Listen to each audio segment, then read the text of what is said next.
And I'd like to thank and acknowledge everyone here today, but definitely I would like to acknowledge the land that I am on. I'm joining from what our settlers call Port Hope, Ontario, and it is understood as being the traditional territory of the Mississaugas First Nation. Now, to begin with, we've already done this. So we've done our organization, our name, our territory, but we haven't said why we are here today. So if you feel compelled, you can share that in the chat, or you can hold on to it and share it with us at a later time. I am going to move back a little bit and share the agenda with you today. So we have done our introductions and I was going to do a chatterfall, but we'll skip that. Chatterfall is basically just when you wait until everybody has entered their information into the chat box and then you all press send at once and it's this big cascade of information, which is kind of fun, but we skipped that kind of fancy part. We're going to spend some time talking about Co-opZone's history and its mission as it has evolved over that history and what the mission is today. And then we're going to spend some time talking about all the different elements that make up Co-opZone right now. We will touch on things like, what membership looks like, what the training program looks like, what strategic direction the board has started taking. We have just started to flesh out what the strategic direction looks like with the committee. And we'll talk all about that. And then we'll spend a lot of time with discussion, answering questions that folks have. Several have been submitted, so I'm excited to dive into those, but please hold on to just not only questions that you have for, either myself or the board, but also questions you have for one another or comments that you have for one another as a community. And I'll note that this is a event that is open to not just members, but all kinds of folks. So it was open to the public. So you might see some familiar faces and Co-opZone members. You might see folks that are not Co-opZone members. And that's kind of the spirit of this town hall today is a more open conversation than just membership. So moving forward to the history and the mission, I'm actually going to lean into who is on the call today for this, because some of you might not know this. I haven't been at Co-opZone for very long. I've only been here for a few years. I was a member starting in 2017. I became the training program director in 2019, I believe. 2020, maybe 2021. Can't remember anymore. And then I took over as executive director not even a year ago. And so my history with Co-opZone was particularly at near the end of quite a storied kind of storied arc of starting, I think, at Cooperatives and Mutuals Canada, but I don't even know. Like it's such a long time ago, and I think folks in the room have a better understanding of it than I do. So if you feel like, if you're in the room and you're like, I know exactly what's happened over the last 10 years, please raise your hand and I will cede the floor to you. This is your moment. I might call on somebody because I know who knows.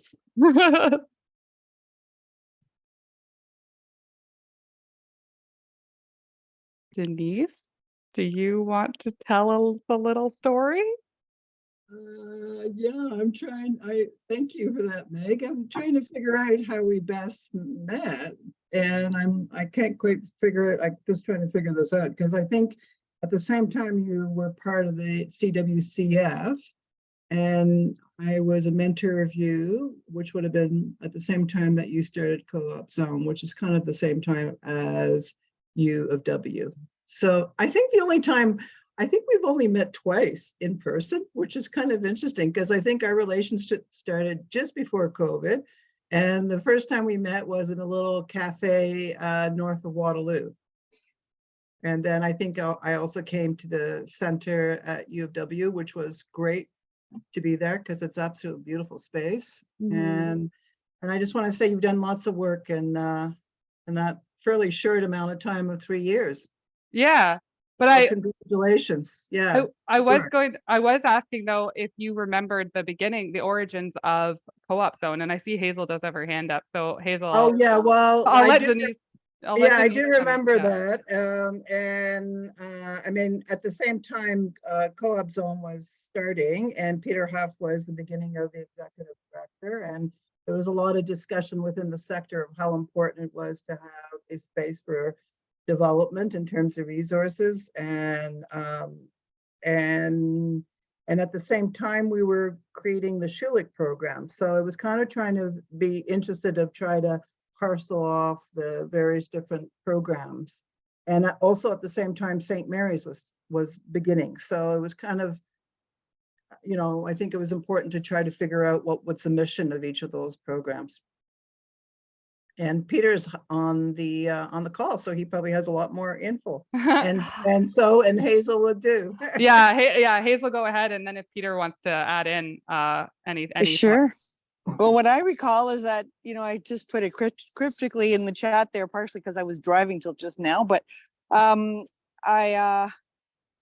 recall that Canadian Co-op Association, the Anglophone precursor, and Coopérative et Mutuelle du Canada. No, that wasn't right. CCCM, Conseil de la Coopération et Mutuelle du Canada, whatever. I'm sorry, it's been a long time since I had to think of that. CCCM, Dan will correct us.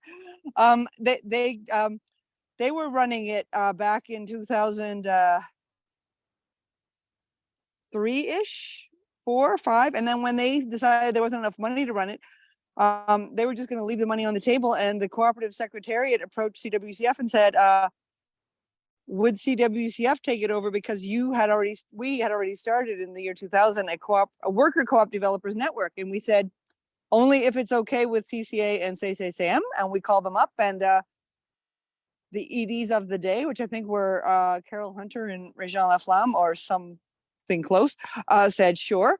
And so we had a little steering committee, and that kind of grew. And then by 2009, it had its own incorporation and its own board, and just sort of either myself or Peter, you know, working with the CWCF board for worker co-op matters and with the CoopZone board for co-op development matters of all types. And then fast forward, we realized this was quite confusing to people, because if Peter or I went to a meeting and spoke, who's speaking? Is that CWCF or is that CoopZone? And by mutual agreement, it was all decided CWCF would stop being the manager of CoopZone. And then the board took it away, and other people were involved until Meg came along, and stuff happened in the last 4.5 years, which I won't talk about because Meg probably will, or Peter might want to add more about whatever part of the history. Awesome, thanks, Hazel.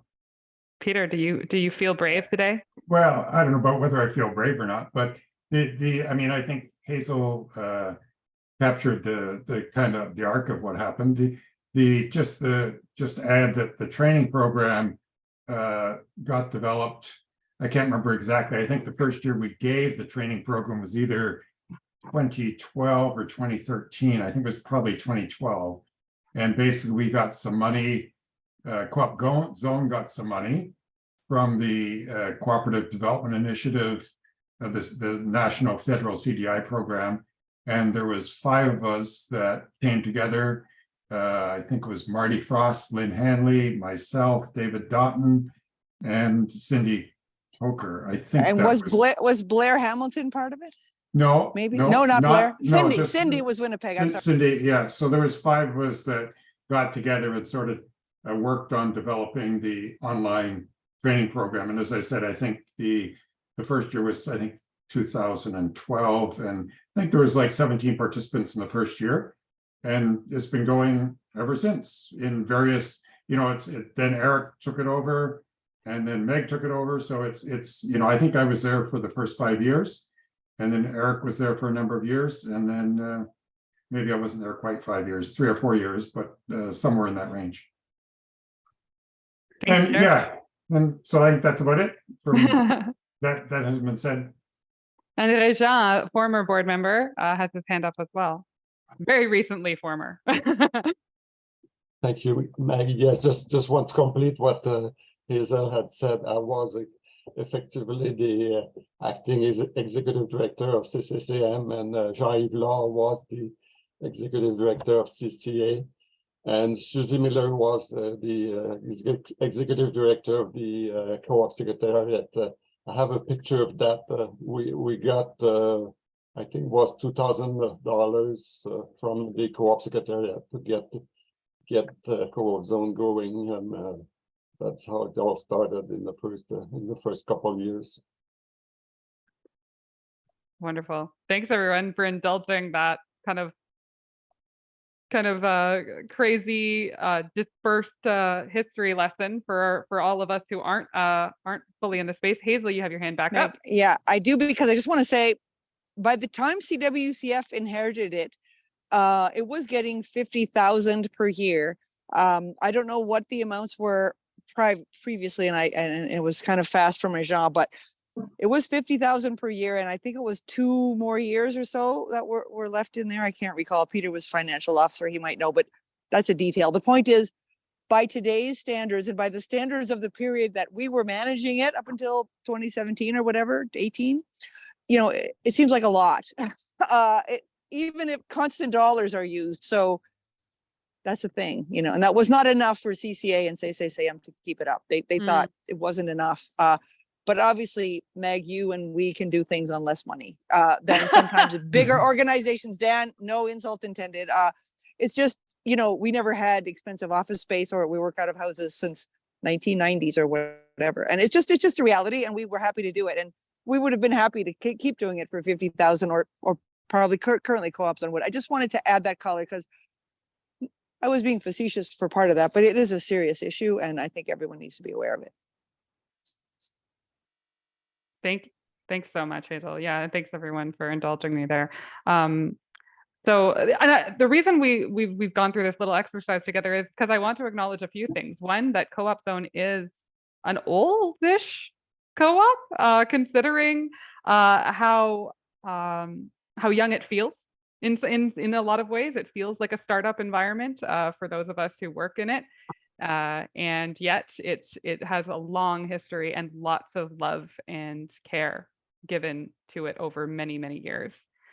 And so this is the most recent iteration of what Co-opZone's mission, vision, values, and purpose are, as constructed by the current board, and we'll get into that in a moment. But I'd like to share this with you. So I'm going to read them out so that we hear them out loud. Co-opZone's mission is providing cooperative development training and expertise to help build the cooperative economy, but its vision is resourcing, representing, and serving Canada's peer network of cooperative developers, and its values are to adhere to and champion the cooperative values and principles. Pretty straightforward. And then the purpose is to be a bilingual peer network, and that bilingual piece is something that old and new board member, I should say, Pascal Villard, who has just joined the board, that bilingual piece is crucial and something that has been missing in my tenure as executive director, and I'll just want to acknowledge that. Not that I'm not bilingual, but that working bilingually is always a challenge, but it's something that we'll be striving to do more of. Anyway, it's a bilingual peer network that brings together, supports, and unifies the voice of professional cooperative developers and professional cooperative service providers, including lawyers and accountants across Canada. So those are our guiding posts, I should say. And I'm going to move ahead. Sorry, hear my mom in the background. So Co-opZone today and tomorrow, we're going to do I want to also take a moment to acknowledge all the people that make up Co-opZone, because there are so many of them, and it's sometimes easy to forget. So this is our current board as it stands.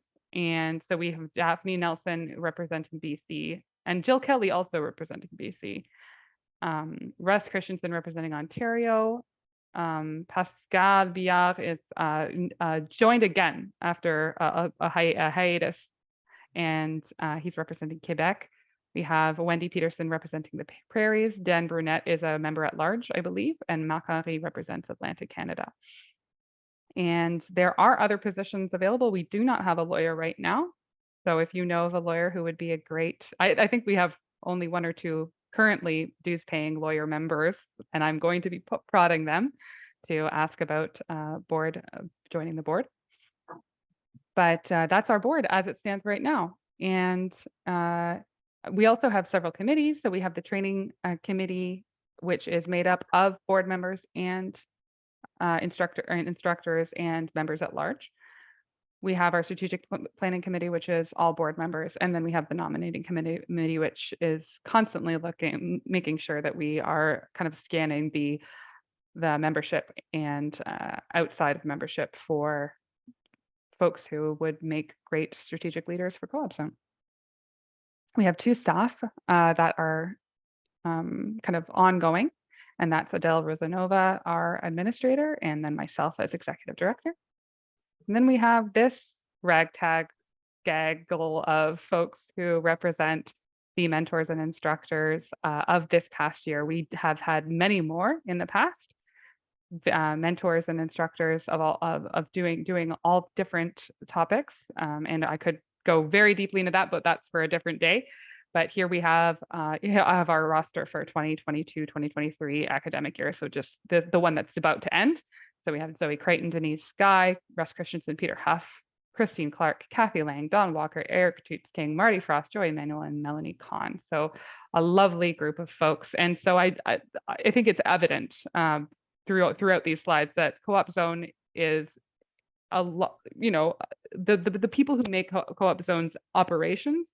That's not even just membership. That's just the folks who are working sometimes daily, sometimes not, sometimes periodically to advance CoopZone's mission for all of us. So I just want to do a little round of applause to all the folks who work and strive for the co-op sector here at CoopZone.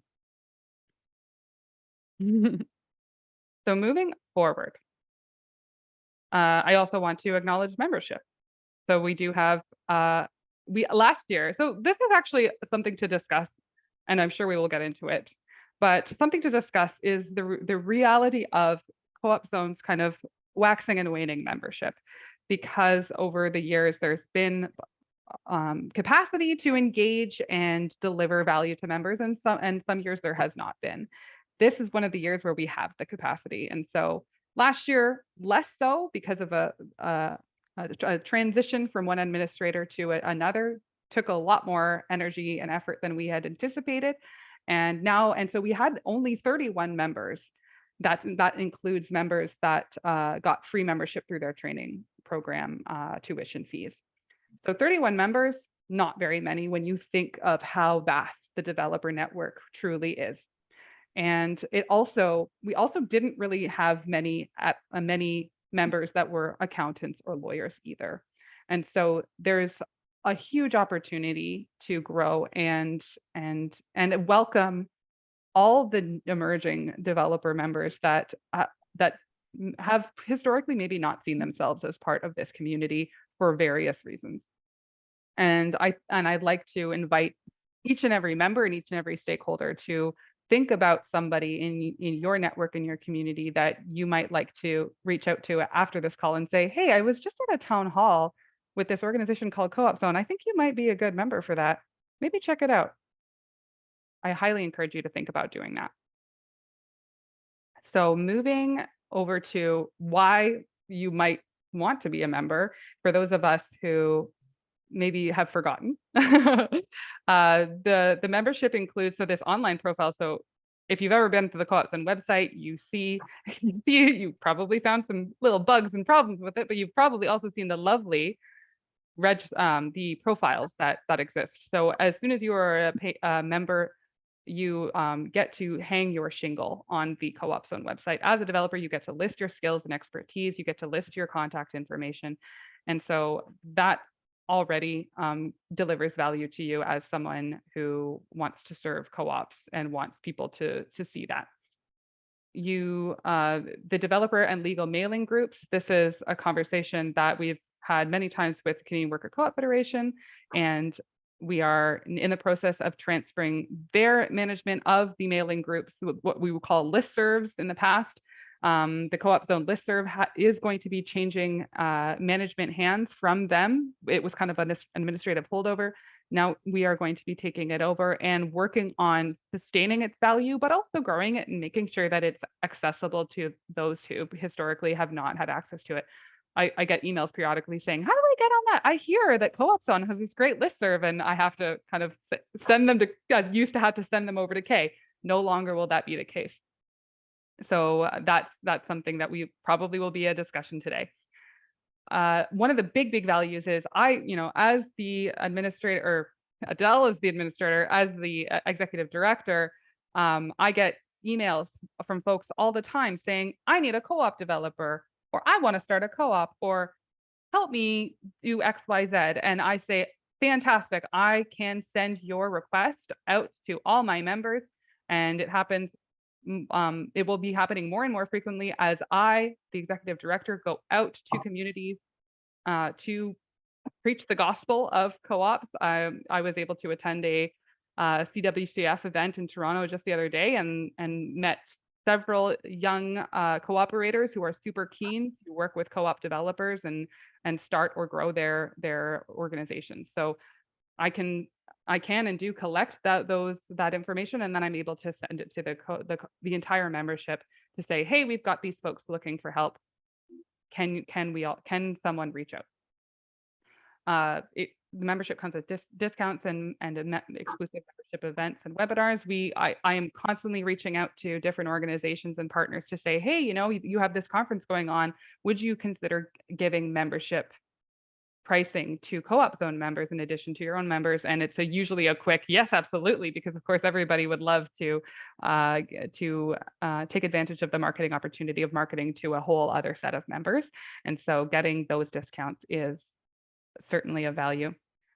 Every Co-op Zone member can select to become a CWCF member. It's not necessary, but when you become a member, you just click a little button that says, yes, please make me a CWCF member. And then I send that over to Kay and Hazel, and then they do their work on their end, and you have dual membership right there. And in order to be a Co-op Zone mentor or teacher or instructor, rather, you are a Co-op Zone member. So being a Co-op Zone member, that's one of the biggest values that members get, is the opportunity to pass on their expertise and experience and sometimes to teach entire courses, design and teach, I should say, entire courses in the training program. And so that is something that members can do and earn a small, tidy, not so a little sum, earn a little sum to add to their coffers. And then, of course, you vote and run for board if you are so inclined. When it comes to the, so some quick updates before we get into our town hall discussion, because folks are always asking me questions about how is the training program doing? What are we doing with this? How is this going? So when it comes to the training program, we are finishing up our year. Don Walker is finishing up the 1-4 course, which is the last of our series 1. We completed, we also delivered 2 series 2 courses this year. Russ was able to teach both of those, but we didn't have enough registration to finish the full series, which we normally do, 4 courses, series 1, 4 courses, series 2. We didn't do that this year, but we still had very, very strong participation in series 1. We had 10 students from across Canada. I was really jazzed to see that, because sometimes it's like all Ontario or all BC, but we had a nice mix this time around. And I was really, really thrilled and really excited to be able to raise over $11,000 to support students paying their tuition, because a lot of our students this year said, I want to be a co-op developer, but I just can't fork over that $3,000 for 2 years of training, or sorry, for a year of training. And so I was able to drum up quite a lot of assistance. And we'll talk more about that at our convocation, but some very generous donations were given from several partners, one of whom's on the call today. Hello, Hazel. Hello, Kay. And so, and then so join our June convocation to celebrate those partnerships and these students who have been doing some training and working with mentors. And I'll send a link to that to the registration in the chat at the end of this town hall. When it comes to strategic priorities, this gets asked about a lot. So here are the 5 strategic priorities that the board has put together. And there will be more discussion about that at the membership's AGM, but it's good to get a little sneak peek here. So the first priority is to provide professional cooperative development training and networking opportunities, which is, of course, has always been our main goal. We are dedicated to strengthening the financial health of the organization as we kind of dig ourselves out of the pandemic craziness, as we all are. We are committed to building our membership. We are committed to working with strategic partners. That one's a big one for me. And being a model of democratic government. So making sure we have a healthy board and a healthy member engagement. And so now we have moved on to the town hall portion. So I have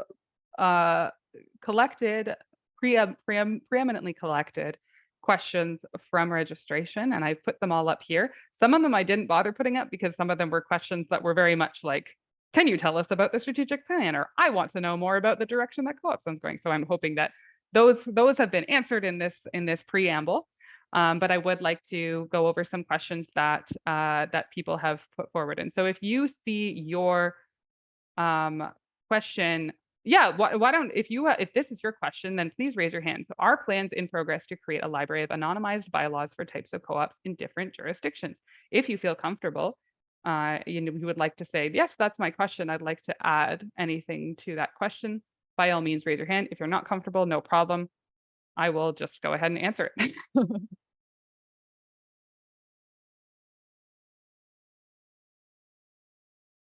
Okay. So are plans in progress to create a library of anonymized bylaws for types of co-ops in different jurisdictions? There are no current plans, but it sounds like you'd like us to start planning that. That's a really great idea. I love it. I'm gonna add it to discussions for the strategic planning committee for our next meeting. So thank you for that question, whoever was submitted that. Denise, I see you have a hand up. Yeah, I think that would be really great. There was initial, which didn't quite happen, was also to and I think it's on ISPD website, but it's also doing a comparison with each jurisdiction, right? So we have 14 laws representing co-ops, and it would be good to kind of have that so that everybody's clear about how the bylaws that they're working with would be affected by the provincial or federal act. So there's a lot of work to be done here. And it's also on each, it's one thing about the bylaws. And as we say, types of co-ops, that's also will take a lot of work. And there are model bylaws in certain sectors, but they're not the new, I would say some new innovation hasn't really well been documented. I would say in English. It would be, so there's some work that could be probably done with CoopZone on this because they have done a lot of that work. And the FSO as well. Thanks, Denise. Hazel, you have your hand up.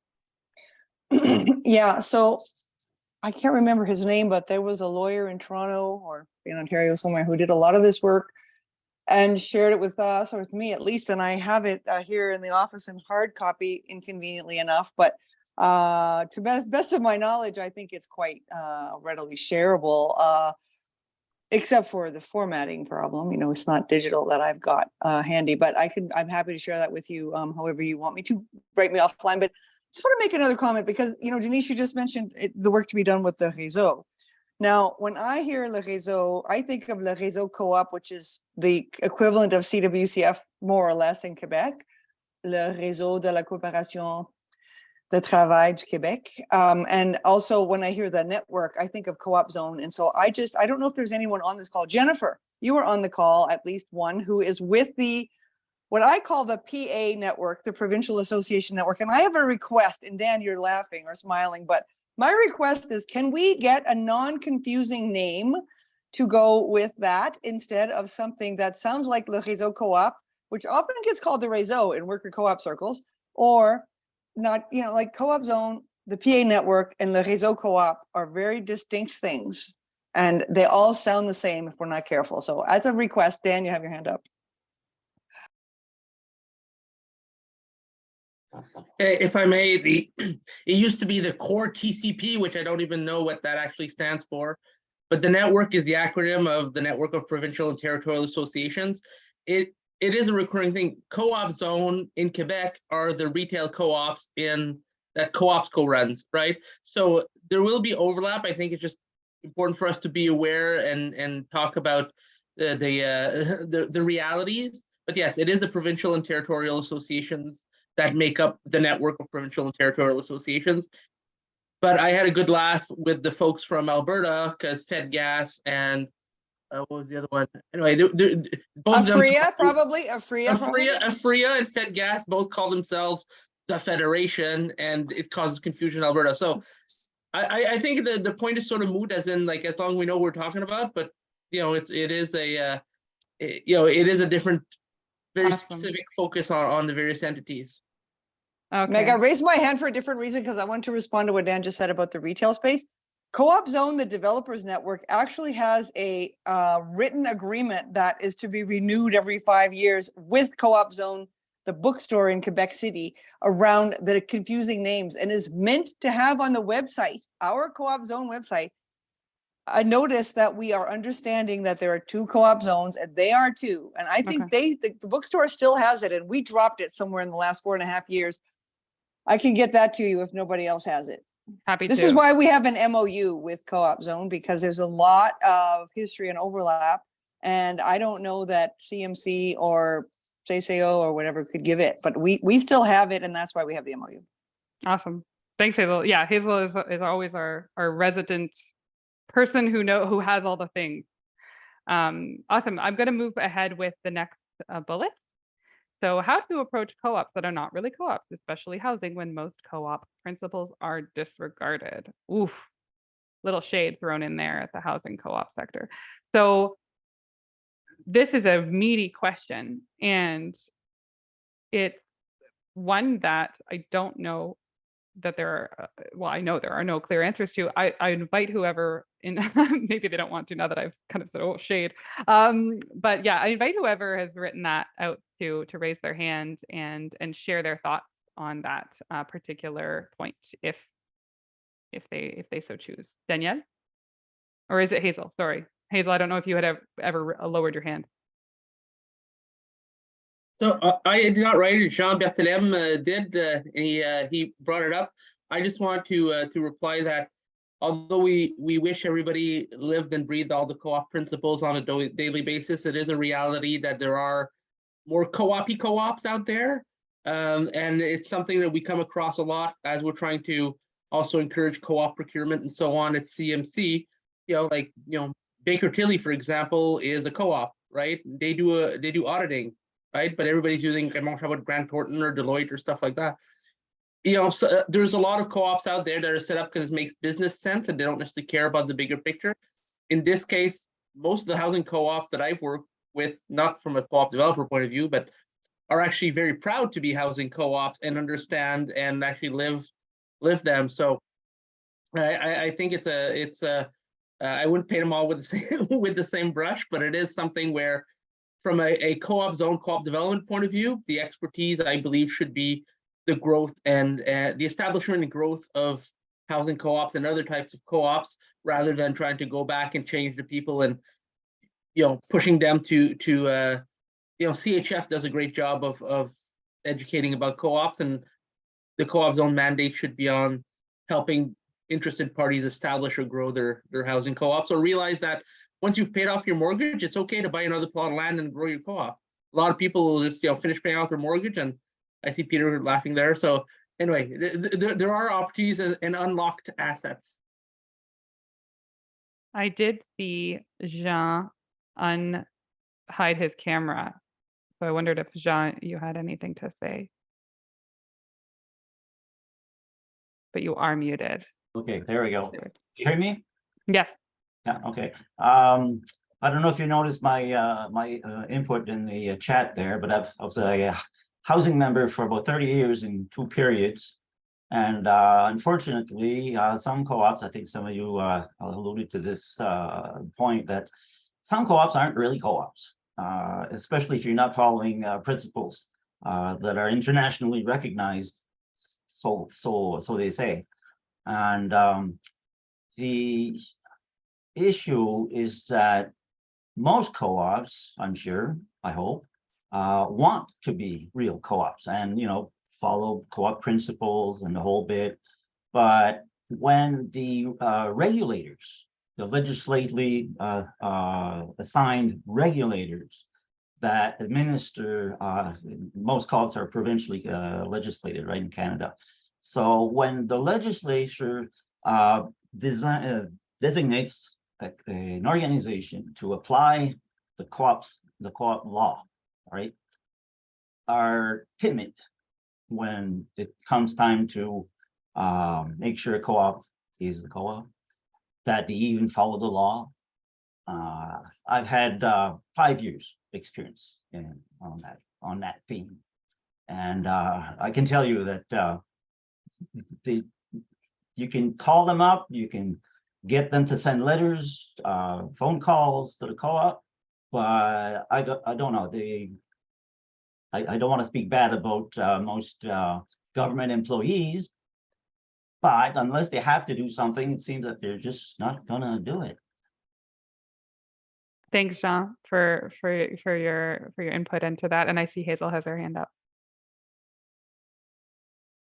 I have to get unmuted. I was going to say, I've seen something similar in worker co-ops, and it's not common. I mean, I've been at this for like 30 years or something, and I have seen it twice that I can think of, where something advertised itself as a worker co-op and someone goes to work there and find out, oh no, I will never, ever be allowed to even go to a meeting or be able to talk about what it takes to get into membership. So it does happen. It is not common in housing or worker co-ops, but certainly if you are the person in the middle of it, it's awful.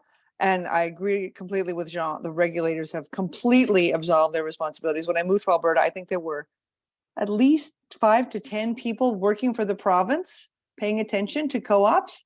And now I think there's one, and good luck finding her. I mean, she's buried in work, and, so they've completely, it's up to the memberships and the boards. And if they aren't on side, then I think all you have is like social media, like shame them. I mean, if they're not following the principles and the values, put it out, let it be known. There's nothing else you can do. You're not going to get help from your province probably, or federally. I had my hand up for a different reason, Meg, and it's because I want to talk about the CWCF. Sorry, the CWCF membership piece, but come back to me later. Okay, thank you, Hazel. If I just might add something that, like I said, 5 years, over 5 years, and with some contacts with the organization that's supposed to, apply the laws, they assume that co-ops all want to be a real co-op and follow co-op principles and be nice and be democratic and all that. And there's a great research that was done for, and I don't know if anybody else here is interested in housing co-ops, but it dates back to '93, and it's called the evolution of member conflict in housing co-ops. It's 100 pages long, and they go through a whole lot, and they include recommendations at the end. It's kind of hard to find, but it's out there in archives. Anybody's interested, let me know in the chat there, and I'll try to find the URL for it, and or maybe I'll send you the actual PDF because I have it. So anyway, not sure where I was going with this, but thank you. When the organizations that are supposed to rein in co-ops when they're not being co-ops drop the ball. I tried a whole lot of things. I don't want to get into details. If somebody else is interested, let me know. But it's well, I don't know. Somebody said something about it's a horror thing, right? Yeah, I agree. I see that, Frank. Hazel, I'm going to skip you. Sorry, Frank, go ahead. Yeah, I haven't really had a lot of involvement in cooperative development, but I have definitely had a lot of involvement in looking at co-op law, and also, in issues as to whether or not, and I'll just use the federal act term, whether or not you're operating on a cooperative basis. And one of the things that I personally ultimately concluded was that, you know, we in Canada, other than perhaps in Quebec and maybe in a couple of the Atlantic provinces, and maybe originally in the prairies, but we in Canada have sort of allowed ourselves, and I'm talking about the cooperative world, I'm not talking about the world at large. We in Canada, the cooperative world, have allowed ourselves to be drawn into this idea that a co-op is like any other type of business organization. And I think the challenge with that is that it goes back to what Jean was saying about the regulators. The view of the regulators generally, and again, I would accept the places where they view co-ops differently, like Quebec. The view of the regulators generally is they don't want to give any preference or advantage to cooperatives. Now, unfortunately, they don't view it the other way too, which is that they don't want to give any preference or advantage to business corporations, because they do that, you know, because they view them as the normal form of organization.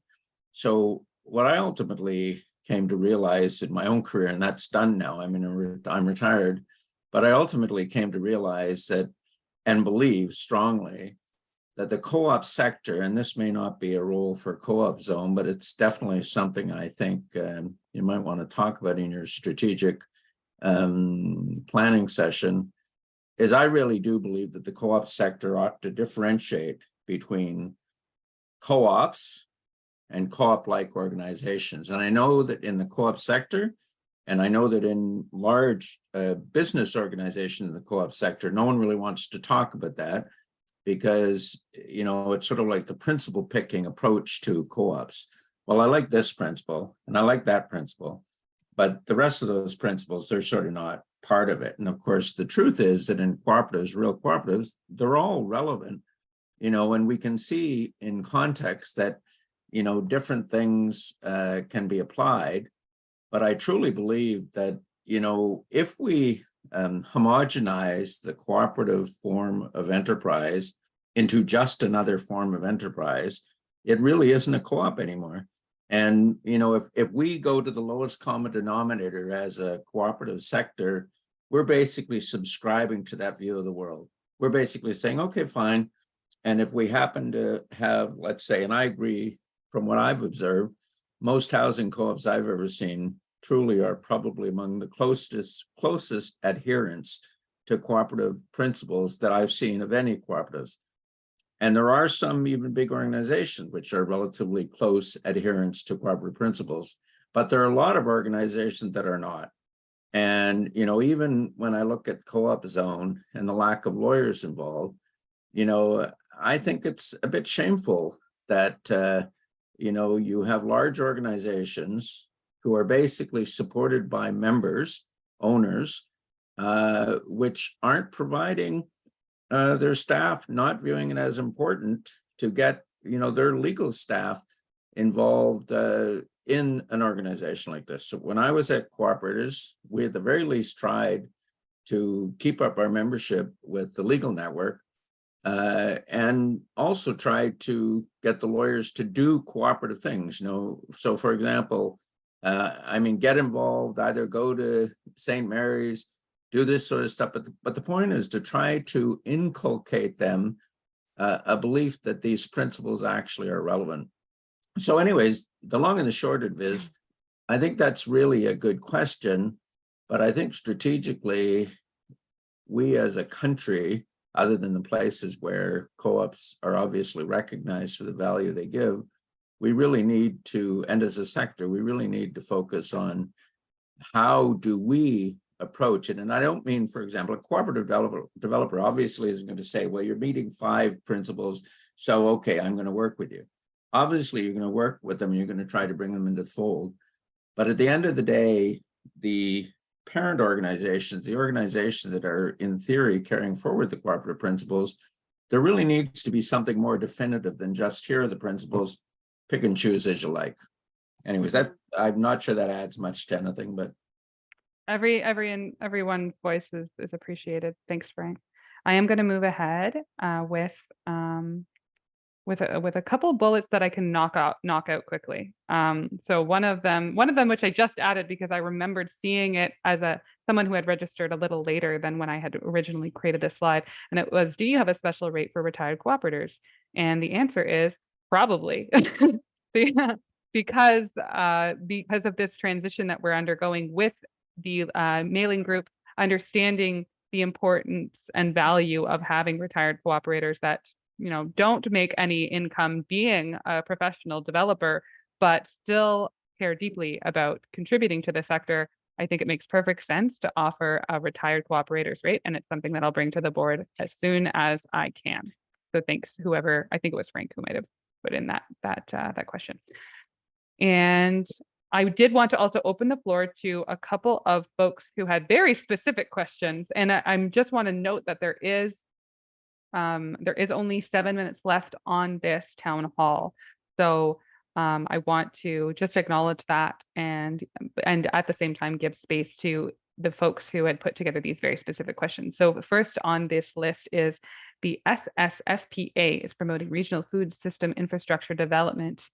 Is there an opportunity for me to talk about that? Is that person in the room today? Would you like to have a moment to talk about that?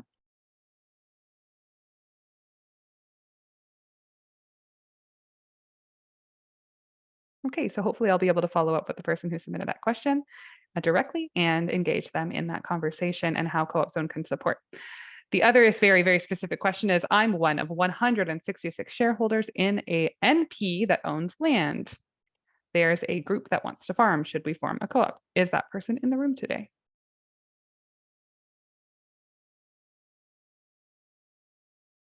Okay, another question that I will be able to follow up with and talk to them about, you know, it sounds like you would like to engage a developer. Let me send your request for assistance out to our membership. These are both great examples of that, and how CoopZone exists to collect these questions and these inquiries, and then engage membership in those questions and inquiries. I think the one, oh yeah, CoopZone as a community of practice, who submitted that? If they're in the room, please go ahead and share your thoughts. I think CoopZone is a community of practice already, but that's just my that's just my 2 cents.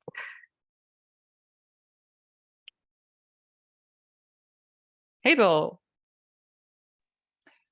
Thank you very much, Megan. I'm sorry to have been taking up too much airtime or a lot, but I want to say that there has been, and I know Megan's now aware of it, it's just not quite fixed yet because someone who is attempting to renew membership has just alerted me to this fact like right now. It states that the membership, so by joining CoopZone, anyone, be they lawyer, accountant, worker co-op developer, what have you, they automatically have the right, just for the asking and no extra dues, to be a member of the CWCF Developers Network, which is a voting membership class in CWCF. It's not non-voting as it states on the form of CoopZone. Now, our Federation of Worker Co-ops is made up to serve the interest of worker co-ops across Canada in both official languages, etc. But although the worker co-ops have the bulk of the votes and is set up so that they have the majority of the votes at AGM and on the board and so on, developer members can vote. It's a limited delegate class, but it's certainly not zero. And oftentimes there are more than the number of delegates at our AGM. And by the way, little plug, this year it's in Quebec City, Monastère des Augustines, November 14th-ish to 16th, I think. Any case, you would have a vote if you are a member through CoopZone and check the right box. Just be aware. Thank you. Thanks, Hazel. We have a few minutes left, so I wanted to, yeah, so thanks for that plug, Hazel, and I will be sending more information about, of course, about, actually most of the things that I post on LinkedIn are about CWCF. Dawn, I would love to hear your thoughts before I finish up today.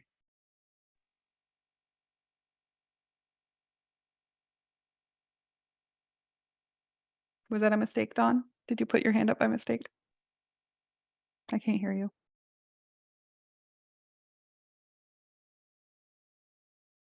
Okay, hopefully Dawn can join us at a later time or share in the mailing group her thoughts. But unfortunately, Dawn, I can't hear you. But what I do want to close up with are a few reminders.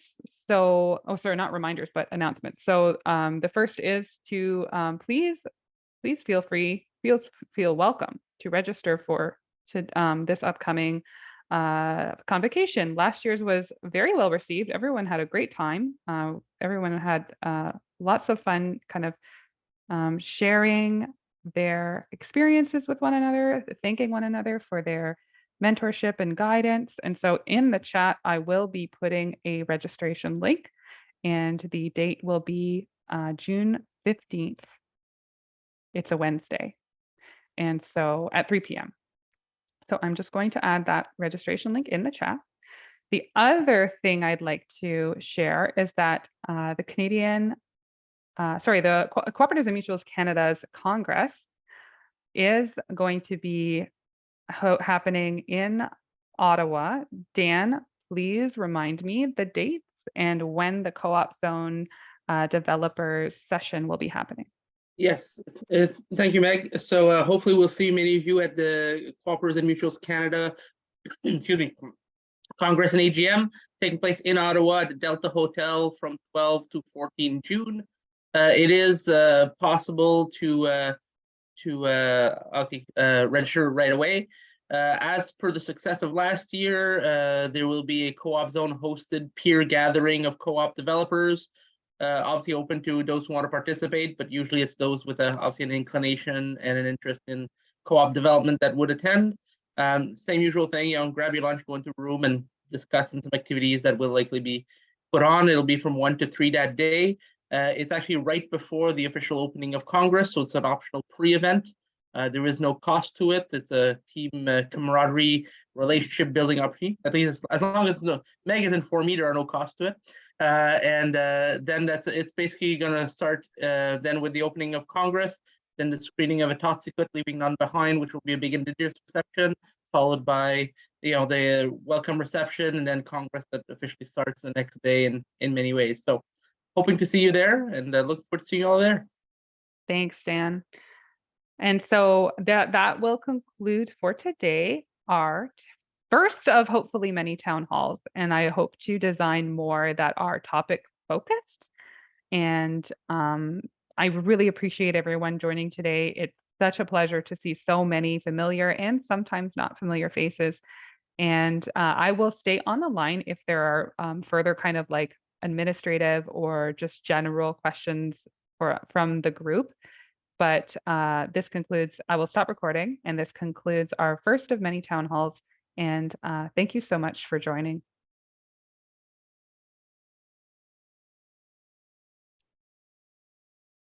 Thank you, Meg.